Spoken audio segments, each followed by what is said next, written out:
Magandang hapon po sa ating lahat. Ito po ang pinakahuling balita ukol sa Bagyong Ramil ngayong alas 4 ng hapon. Kanina nga pong 4:10 PM ay naglandfall na sa may Gubat, Sorsogon itong si Bagyong Ramil at posible nga po habang tinatahak ang Bicol Region, posible po itong may bahagyang paghina. Kanina nga pong alas 4 ng hapon, itong si Bagyong Ramil ay nasa may coastal waters na ng Gubat, Sorsogon at meron pa ring taglay na hangin na aabot sa 65 kilometers per hour at pagbugso na aabot sa 90 kilometers per hour. Sa ngayon nakikita nga po natin, bahagyang humihina nga po yung kanyang pagkilos pa-westward dito po sa may coastal waters ng Gubat, Sorsogon. At kung mapapansin nga po natin, malawak nga po yung mga kaulapan o mga cloud system na associated dito po sa Bagyong Ramil, kaya kahit wala po tayong mga nakataas na wind signal o kahit wala po tayong nakataas na weather advisory sa ating mga lugar, posible pa rin po tayong makaranas ng makulimlim na panahon. Meron din po tayong mga kalat-kalat na pag-ulan, pagkulog at pagkidlat dito pa rin sa may western sections ng Central Luzon, kabilang ang Metro Manila, sa may Calabarzon area, Mimaropa, maging dito po sa malaking bahagi ng Visayas at sa may northern at sa may central portion din po ng Mindanao. Kaya ulitin ko po, kahit walang signal at wala tayong nakataas na weather advisory, posible pa rin po tayo makaranas ng makulimlim na panahon. Ito po yung ating pinakahuling forecast track and intensity nitong si Bagyong Ramil. Sa ngayon, tropical storm pa rin po ito at inaasahan nga po natin kahit bahagyang hihina po ito habang binabaybay ang Bicol Region landmass ay i-maintain pa rin po nito ang kanyang tropical storm category.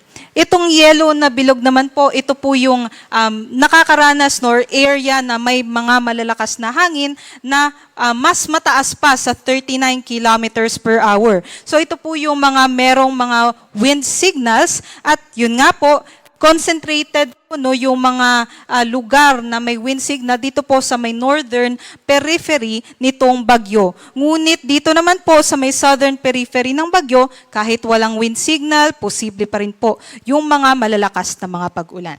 Inaasahan nga po natin itong si Bagyong Ramil ay mag-west-northwestward pa rin po sa susunod na mga oras. Sa pagdating naman po ng after 12 hours ay nandito na po siya malapit sa may mga Quezon Islands. At inaasahan nga po natin, tatahakin po nito ang mga landmass dito sa Bicol Region o bahagyang tumaas o bumaba at dito po siya dadaan sa may coastal waters din po ng Bicol Region. So, may possibility pa rin po na tumaas o bumaba based po sa ating forecast uncertainty cone.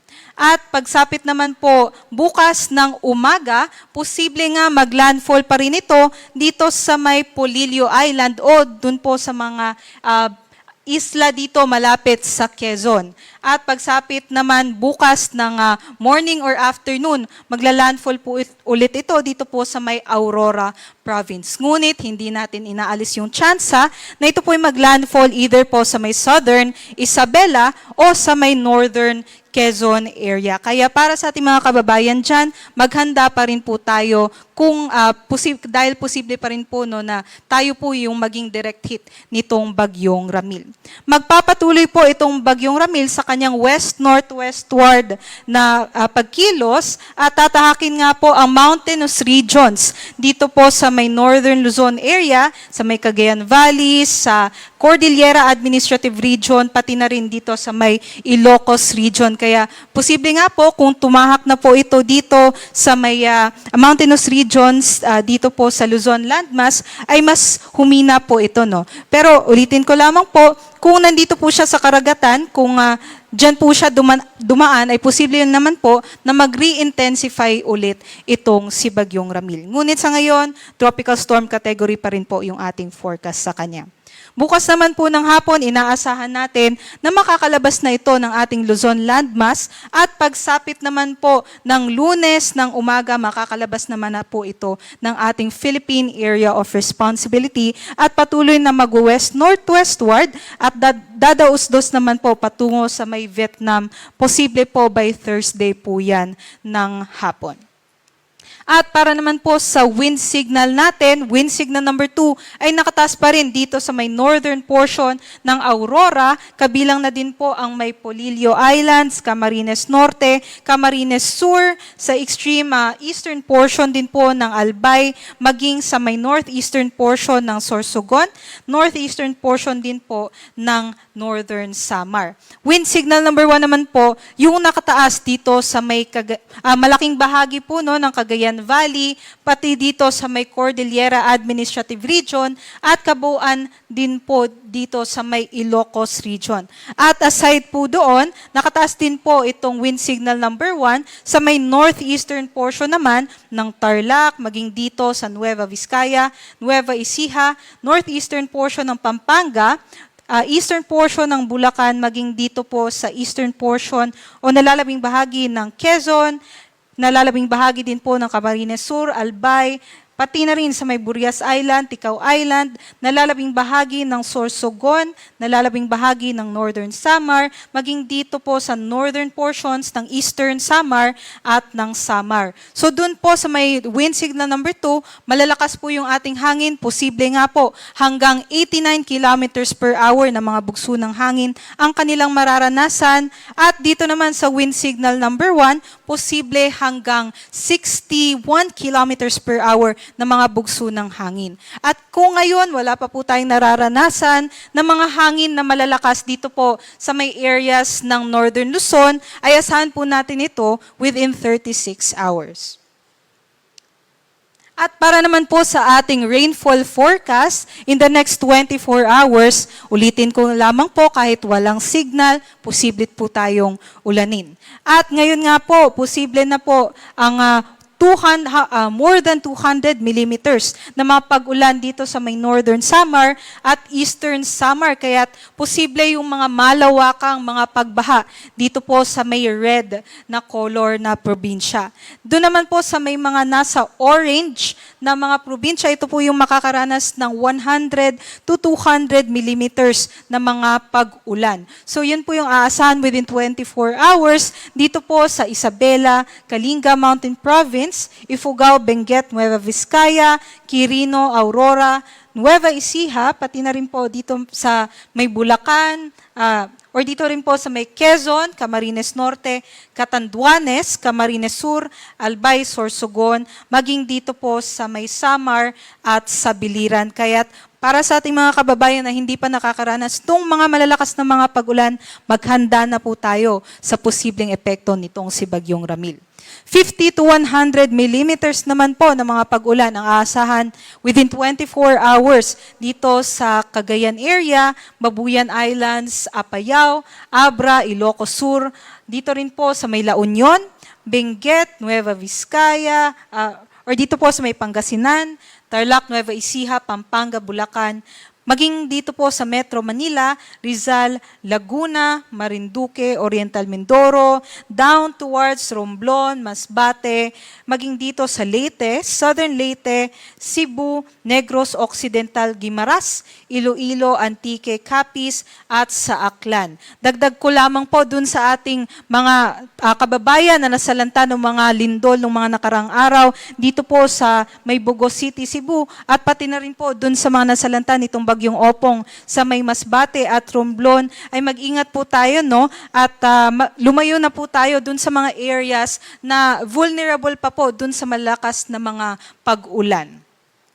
At para naman po bukas ng hapon hanggang sa Lunes ng hapon naman ay mababawasan na yung mga pag-ulan natin sa may Southern Luzon area maging sa may Visayas dahil nga po inaasahan natin na nasa may Northern Luzon area na po itong si Bagyong Ramil by that time. So asahan po natin 50 to 100 millimeters na mga pag-ulan sa malaking bahagi po ng Cagayan Valley maging sa Cordillera Administrative Region at dito rin po sa sa may Ilocos region.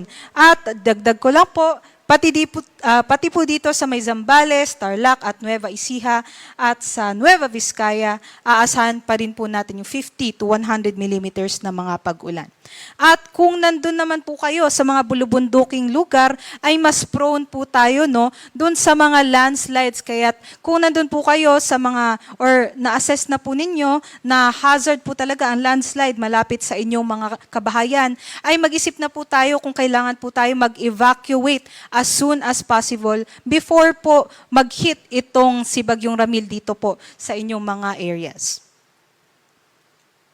At sa ating lagay ng mga karagatan, ay may gale warning na nga po tayo na nakataas dito sa may eastern seaboards ng northern, central, maging sa may southern Luzon. At kahit naman wala tayo sa gale warning, kung may nakataas tayo na wind signal, ay automatic po ay bawal na po maglayag dyan po sa ating mga karagatan. Kaya precaution lang po ito sa ating mga mandaragat para po sa ating mga safety. So gale warning nga po, nasa may Aurora, Isabela, Catanduanes, Camarines Sur, maging sa may Camarines Norte. Ngunit kahit wala nga pong gale warning dyan, bawal na pong pumalaot ang ating mga kababayan. Posible hanggang 5 meters na mga pag-alon ang ating maranasan na delikado po lalong-lalo na sa mga maliliit na sasakyang pandagat.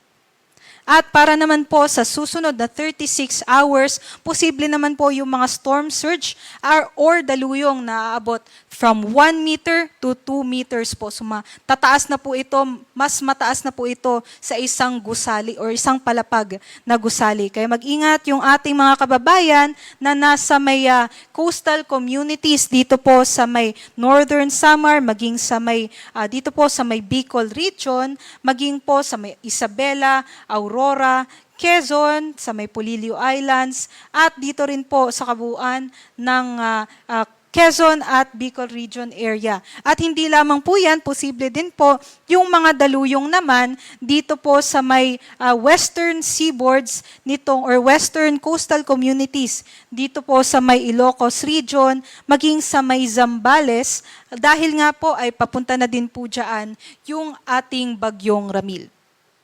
Kaya para naman po sa susunod na mga latest updates dito kay Bagyong Ramil, mamaya po yang 8:00 ng gabi. Yan lamang ang latest mula dito sa Pag-asa Weather Forecasting Center. Muli ito po si Lian Loreto. Mag-ingat po tayong lahat at maghanda po tayo sa posibleng banta nitong si Bagyong Ramil.